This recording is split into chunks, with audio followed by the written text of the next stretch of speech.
Bem, a empresa escolhida, como vocês podem ver, foi a do YouTube. Na questão de usabilidade, nós vamos avaliar se o produto atende ou não às 10 heurísticas de Nielsen.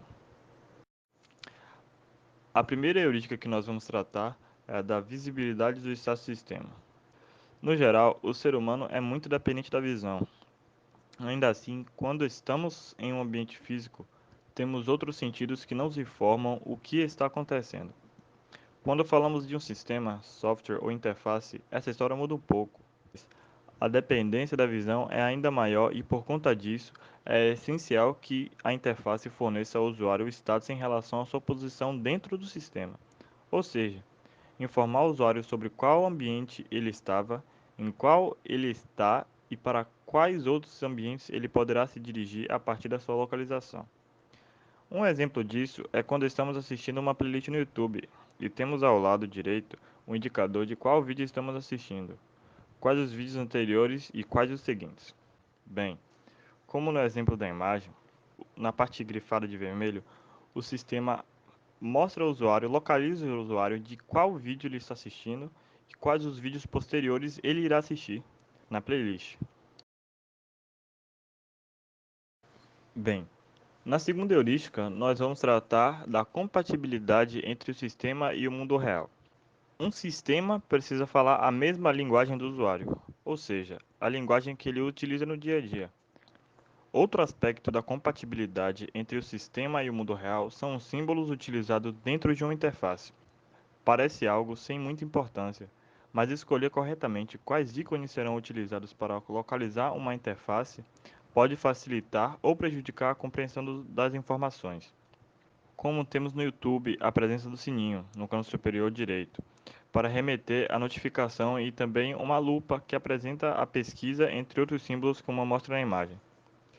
Como podemos ver na imagem, como o do like e dislike, que é uma mão aprovando e outra desaprovando, a do local, que é representada por um globo, as configurações, que é a engrenagem, o idioma também, que é representado por letras. E também temos a da ajuda, que remete ao usuário à interrogação, basicamente dá uma impressão de auxílio para uma pessoa, para um usuário que estiver precisando de uma ajuda no sistema.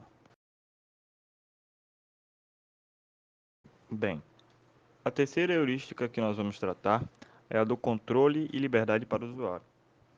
Quando o usuário realiza ações por engano, algo que é frequente, o sistema deve apresentar ao usuário uma saída de emergência daquele estado do qual ele entrou para o estado de segurança em que estava.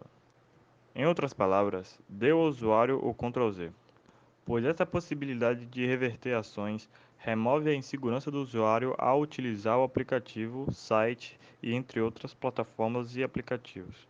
Um grande exemplo disso no YouTube é a presença do botão desfazer quando você realiza algumas ações, como por exemplo adicionar um vídeo numa playlist. Podemos ver isso no YouTube a partir do momento em que o usuário seleciona um vídeo para salvar e rapidamente aparece um aviso ao lado, é, aparece o feedback do próprio sistema avisando que foi adicionado a tal playlist. E ao lado vem um botão desfazer, caso o usuário queira desfazer a ação que foi feita. Quando o usuário se inscreve em algum canal, automaticamente aparece o mesmo aviso que a ação foi realizada e ao lado em azul o botão desfazer, que dá ao usuário a opção de reverter a ação que foi feita. A quarta heurística é a da consistência e padronização. Manter consistência entre as telas de uma aplicação é essencial para que não seja necessário o entendimento de vários padrões e de interações diferentes para cada tela. Uma vez aprendido, será algo replicável em outros contextos. Além disso, a experiência de uso se torna muito mais interessante, pois não existirá aquela sensação de estar perdido. Um exemplo no YouTube é a padronização das cores em preto e branco e a presença de opções sempre no canto esquerdo. Como podemos ver no exemplo da imagem, uma barra sempre à esquerda, onde mostra as opções que o usuário tem quando está utilizando do YouTube. Podemos ver também na parte marcada de vermelho o alinhamento das fotos e das opções que o usuário tem dentro do site ou do aplicativo.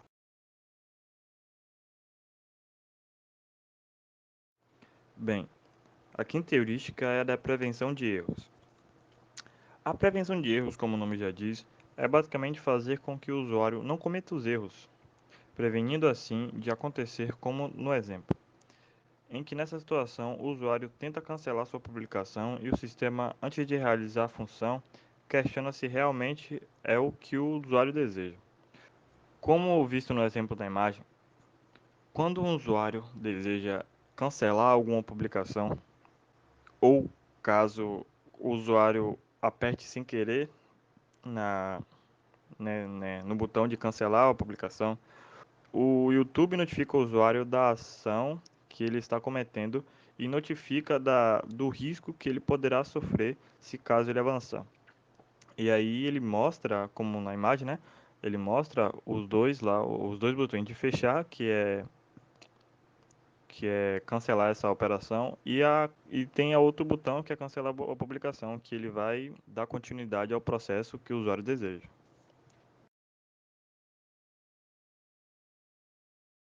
Bem, a sexta heurística que nós vamos tratar é a do reconhecimento em vez de memorização.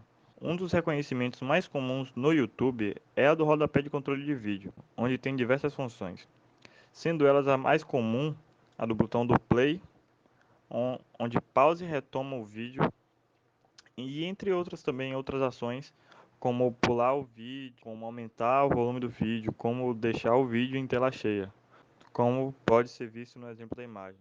A barra, a barra no rodapé do vídeo com diversas funções que o usuário pode sim, que o usuário pode manipular para se sentir mais confortável a usufruir dos conteúdos no YouTube. Bem, a sétima heurística é de eficiência e flexibilidade de uso. Um dos atalhos mais comuns que a plataforma oferece aos seus usuários são a do F, que é a tela cheia, o M, que automaticamente, quando o usuário pressiona o M, o, o vídeo fica sem som, o Space e o K, que serve tanto para reproduzir quanto para pausar. E a seta direita e esquerda, que tem a função de avançar e retroceder o vídeo. Já as setas para cima e para baixo têm a função de aumentar ou diminuir o volume do vídeo e entre outros comandos úteis, como pode ser visto no exemplo da imagem.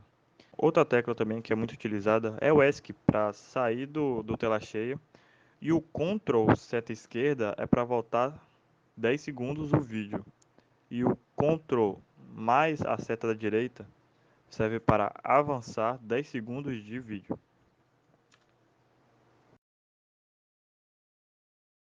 Bem, a oitava heurística é a da estética e design minimalista. O YouTube possui um design muito simples para a quantidade de recursos que o mesmo oferece. Podemos perceber isso pela imagem do menu, onde é nítida a percepção de um menu simples com diversas funções.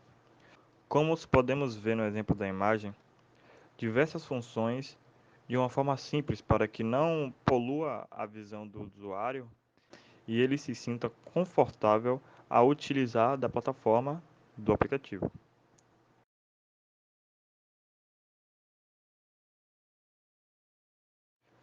Bem, a nona heurística é a da ajuda aos usuários a reconhecerem, diagnosticarem e recuperarem-se de erros. Um exemplo são aqueles avisos de formulário nos campos que não foram preenchidos corretamente. É uma forma simples de mostrar ao usuário que ele cometeu um erro onde errou e que precisa ser feito para corrigi-lo tal erro. O YouTube mostra isso quando o usuário vai fazer o upload do seu vídeo e acaba esquecendo de colocar o nome ou alguma informação que não seja opcional para a publicação do mesmo. Como podemos ver no exemplo da imagem, o usuário tentou fazer um upload de um vídeo ou seja, enviar um vídeo para a plataforma do YouTube e o usuário não colocou o título, que por sinal é obrigatório, e não deixou o usuário seguir antes que fosse feita a correção do erro. Bem, e por fim, a décima heurística é ajuda e documentação. Normalmente, essas são as áreas menos acessadas, mas ainda assim elas são importantes dentro de um sistema, pois nunca se sabe quando o usuário irá precisar de uma ajuda. É como se fosse uma maneira de faça você mesmo do usuário resolver suas dúvidas de quais ações tomar dentro do aplicativo, da aplicação, do sistema e outras possibilidades de acesso do usuário, tornando-o mais independente do suporte. O YouTube conta com um botão de ajuda para o maior esclarecimento de suas dúvidas do usuário. Bem, como podemos ver no exemplo da imagem, o YouTube utiliza de duas ferramentas, que é a ajuda, o botão da ajuda, e o botão do enviar feedback, que o ajuda serve para auxiliar o usuário em caso de alguma dúvida que o usuário possa ter ou tenha. E o enviar feedback também se encaixa, pois faz com que o usuário documente ao sistema, à plataforma, à empresa do YouTube o que pode ser feito, o que pode ser feito para melhorar a experiência do usuário ao sistema.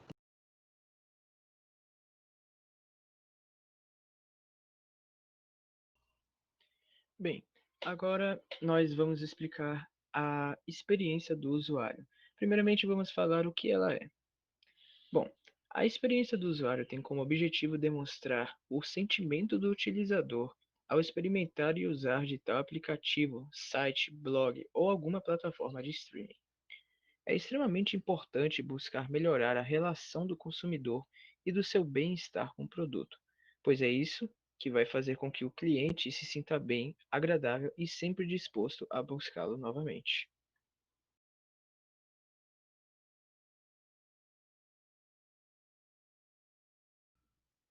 Bem, antes de seguirmos para os relatos dos usuários quanto ao YouTube, nós precisamos citar antes os 5 pilares da experiência do usuário. Começaremos com a estética, que é o elemento disposto a atrair o cliente pela sua aparência ou interface agradável. O segundo é a usabilidade, é a parte funcional do produto, definindo a facilidade e eficiência deste. O terceiro é a arquitetura de informação. É como as informações mais importantes são organizadas dentro do site para direcionar a atenção do usuário nelas. A quarta, fluxo de interação. É como um mapa para o usuário se localizar dentro do produto. Deste jeito, sempre será possível que o mesmo saiba onde está e como ele não pode ficar mais perdido dentro desse site. O quinto já é o pilar mais fundamental de todos, por conta de ser ele com quem vai acabar trazendo a boa experiência para o usuário. Estamos falando no caso do conteúdo, pois sem um bom conteúdo, o usuário não vai despertar a vontade ou interesse de querer voltar a utilizar aquele site. Bem, agora que finalizamos com as falas sobre os 5 pilares, nós podemos abordar então quais são os principais relatos negativos dos usuários quanto ao YouTube.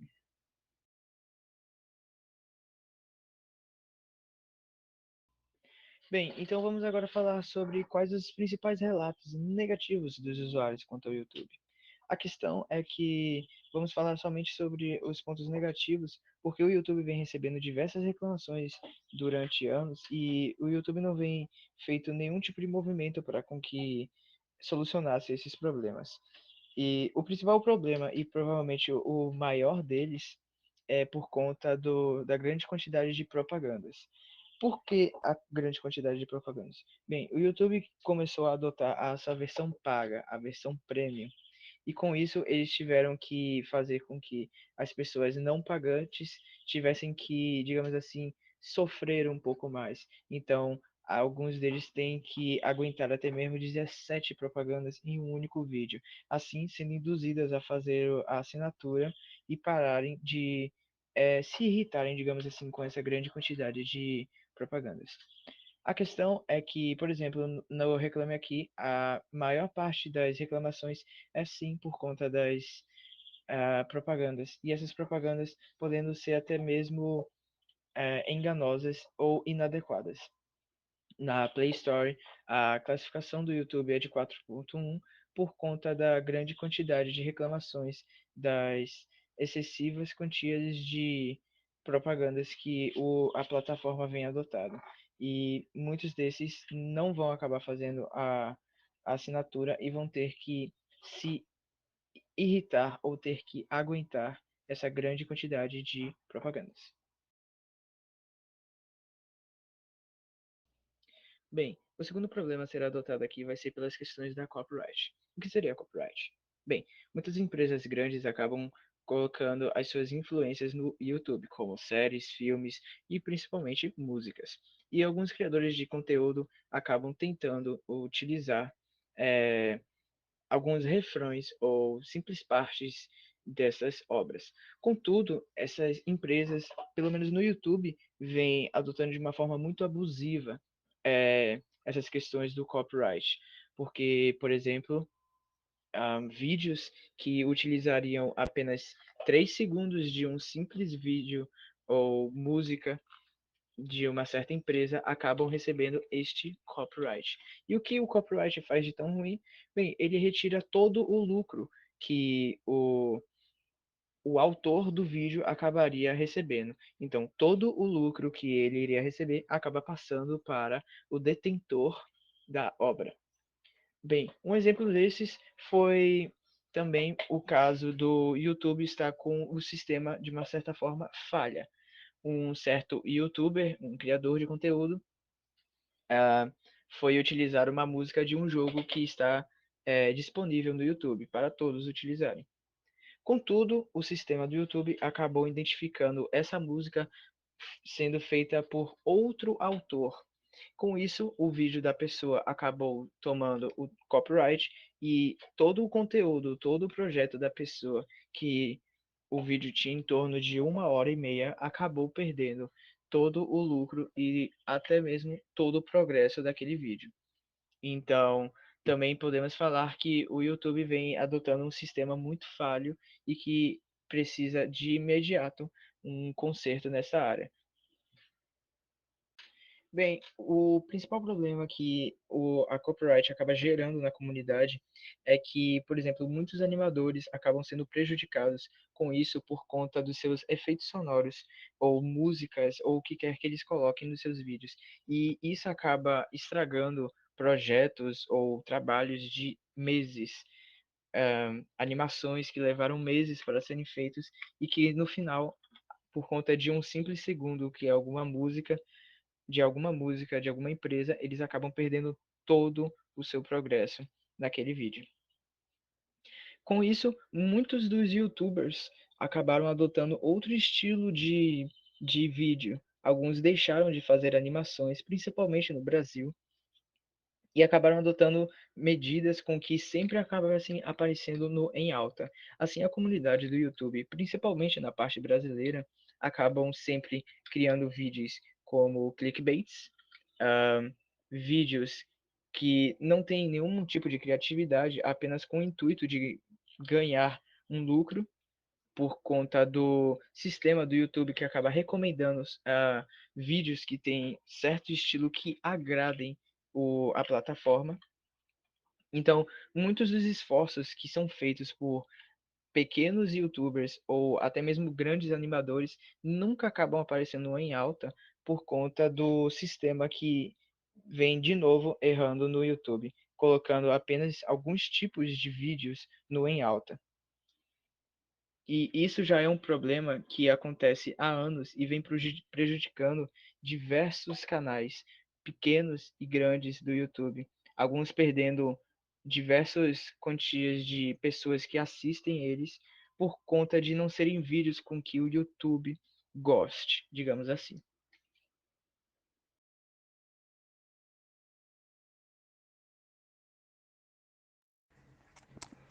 O critério de qualidade da acessibilidade ele é responsável por conferir o quão acessível o site ele é, ou seja, quanto do recurso o usuário pode utilizar do site, sempre priorizando o máximo de recursos.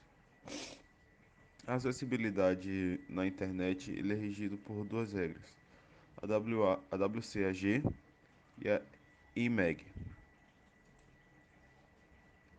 A WCAG, vulgo Web Content Accessibility Guidelines, é uma linha de pensamento, uma linha de guia internacionalmente adotado, é, desenvolvido pela W3C, onde eles estabelecem princípios que devem ser seguidos na construção de todo o site.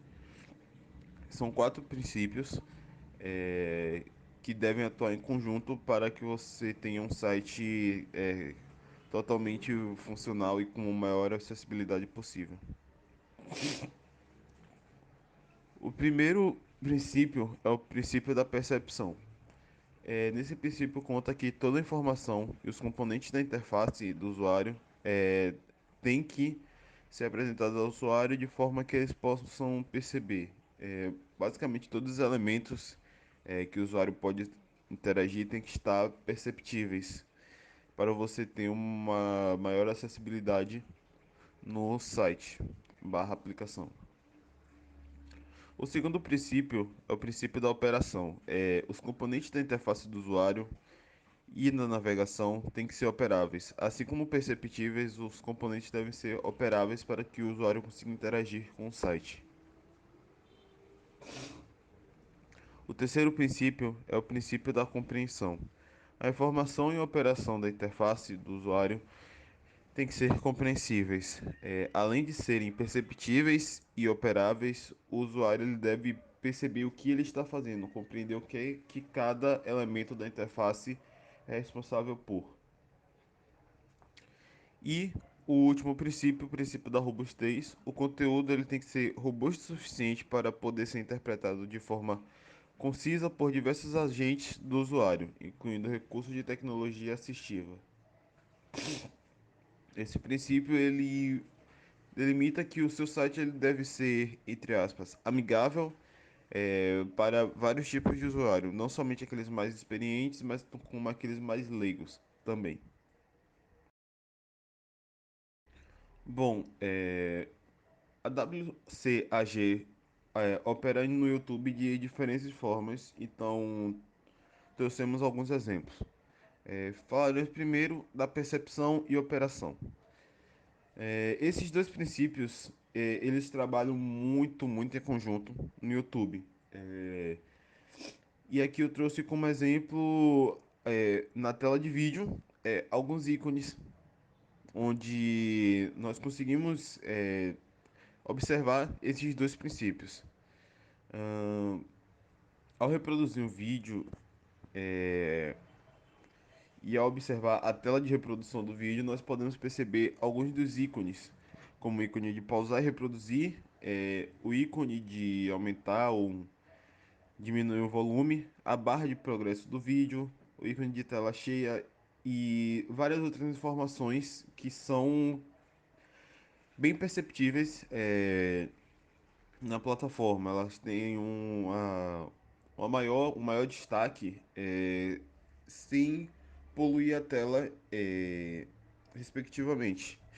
E como eles atuam em conjunto, cada elemento desse ele tem uma operação que é intuitiva entre si.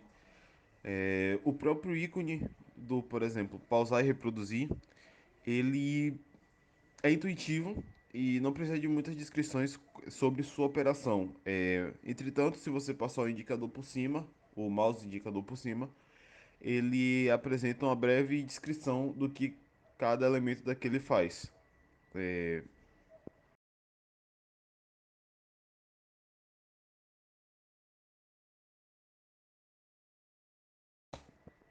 o princípio da compreensão está também presente no YouTube, atuando em conjunto com os outros dois. É, a interface do YouTube, ela é bastante intuitiva e perceptível, e os dados da tela, eles são autodescritivos em si, como por exemplo, o título do vídeo, as informações sobre o vídeo, o canal barra autor do vídeo, as informações do autor, as avaliações do vídeo, a barra de progresso do vídeo, outras opções para assistir, a aba de comentários e por aí vai. É bastante intuitivo, assim como os outros dois, e sem muitas legendas, sem muita descrição, o usuário ele consegue compreender o que cada elemento na tela ele está fazendo, o que cada elemento ele vai fazer.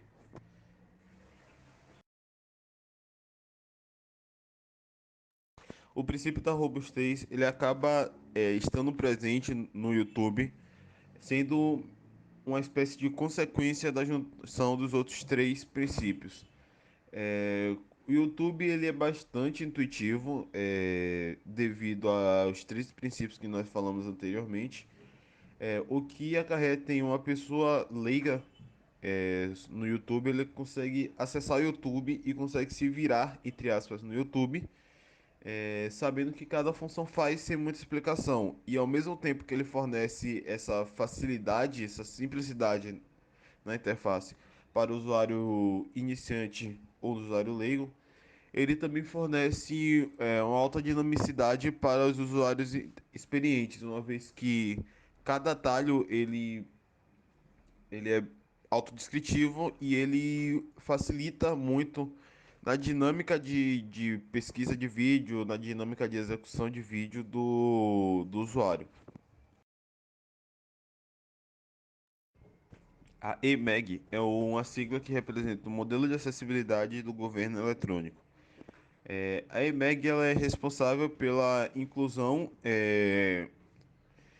social no meio eletrônico. A EMEG ela é basicamente regida pela lei número 13.146, o artigo 63, onde condiz que é obrigatória acessibilidade nos sites de internet mantidos por empresas com sede ou representação comercial no país ou por órgãos de governo para uso de pessoas com deficiência, garantindo-lhe acesso às informações disponíveis conforme as melhores práticas e diretrizes de acessibilidade adotadas internacionalmente. Apesar de ser um site estrangeiro, entretanto, possui uma representação brasileira, YouTube, assim como uma plataforma da Google, ela consegue atender muito bem a questão de inclusão social.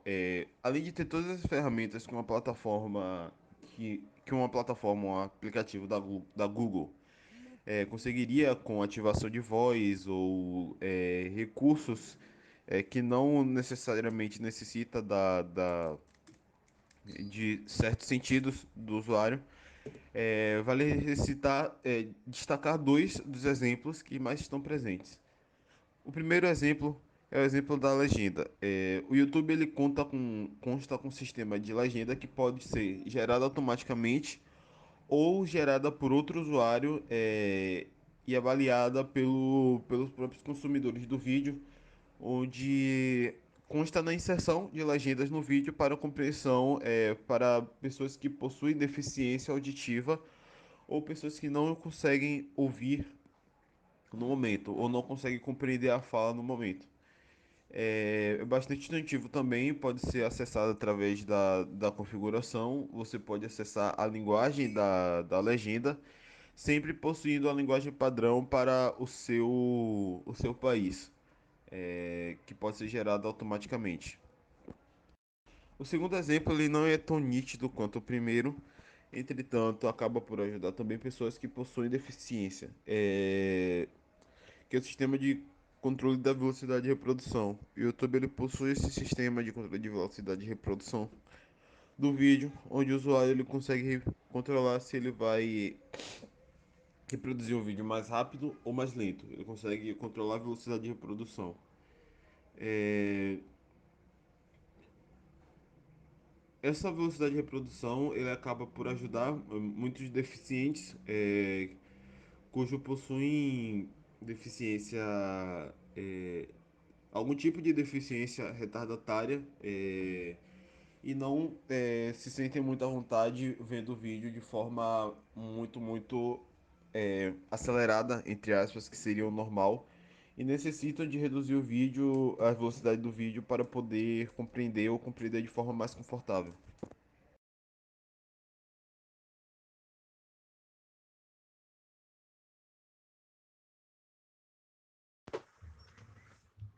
Começando pelas cores, temos, bom, quem pensa no YouTube, pensa assim, a cor principal dele, tirando obviamente o preto e o branco, é o vermelho, né? A cor mais predominante assim.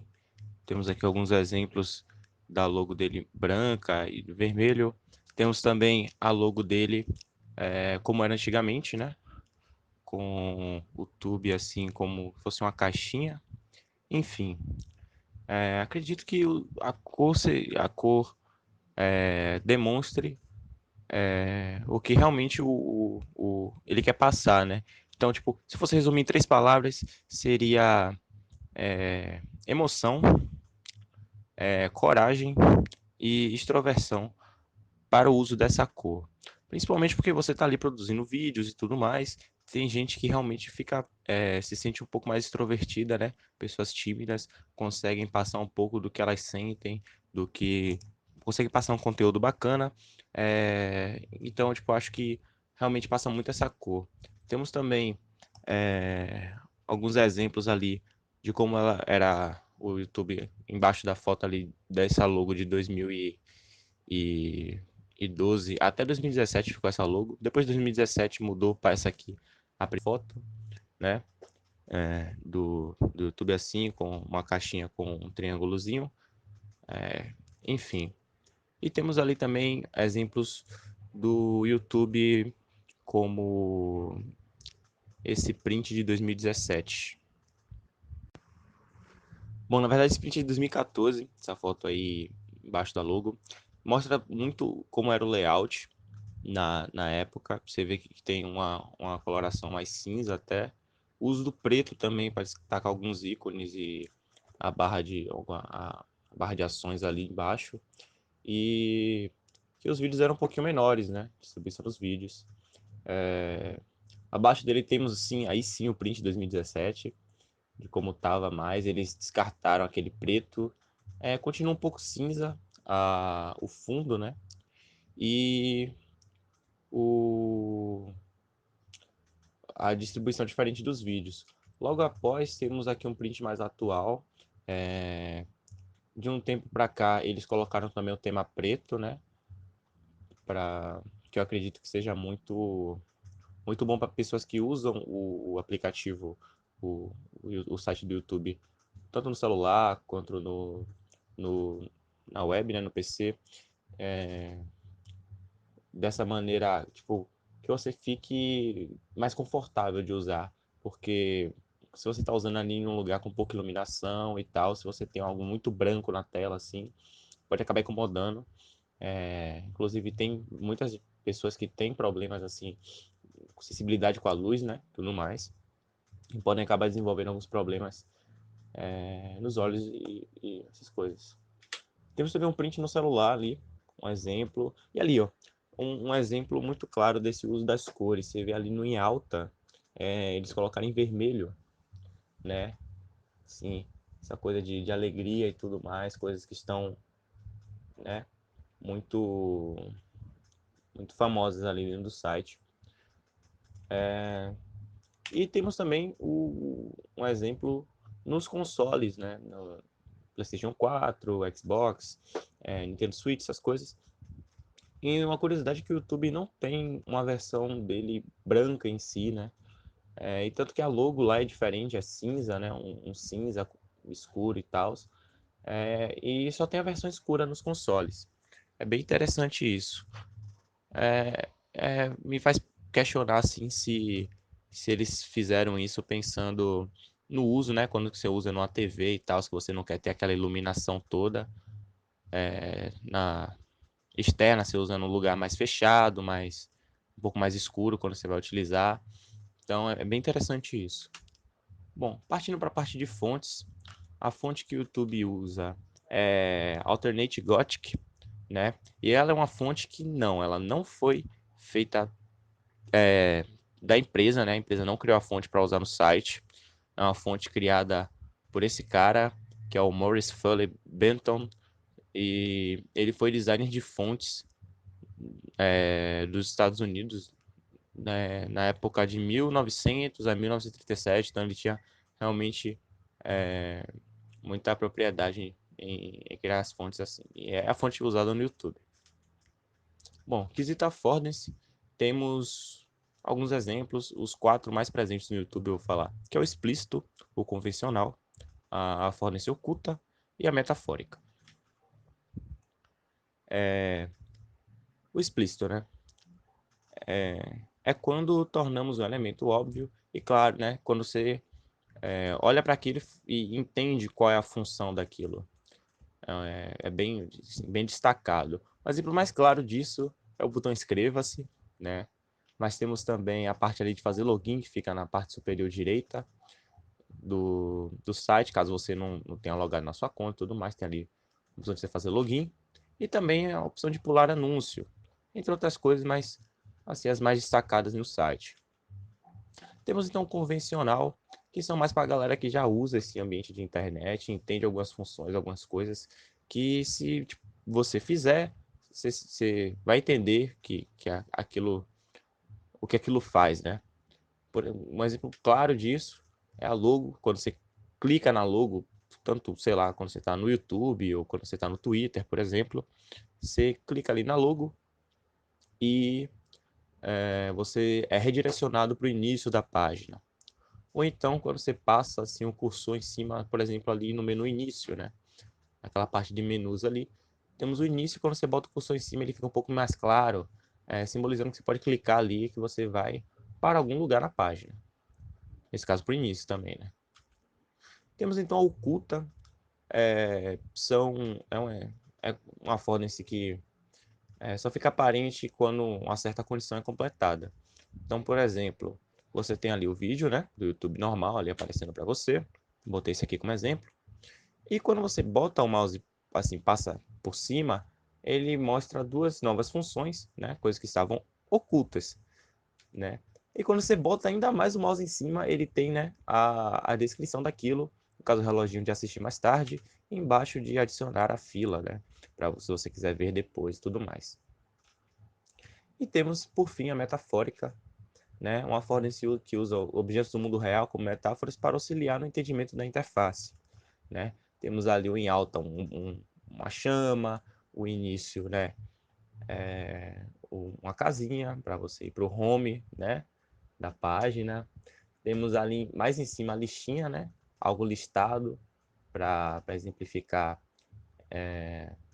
essa ideia de lista. Mas que isso temos ali, por exemplo, a câmera com um maisinho, né, que quando você botar, quer dizer, criar algo, você pode adicionar um vídeo, essas coisas.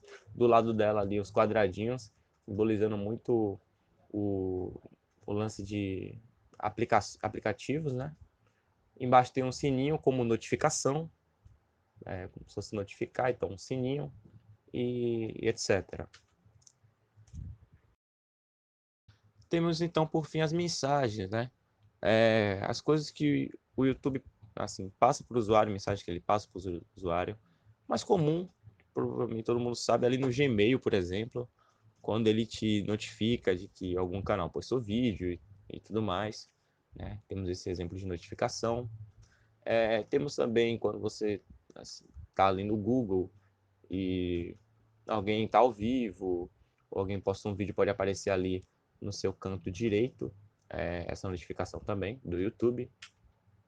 Temos também o aviso de conteúdo, né? Quando um vídeo assim, tem uma restrição de idade, por exemplo, e tudo mais.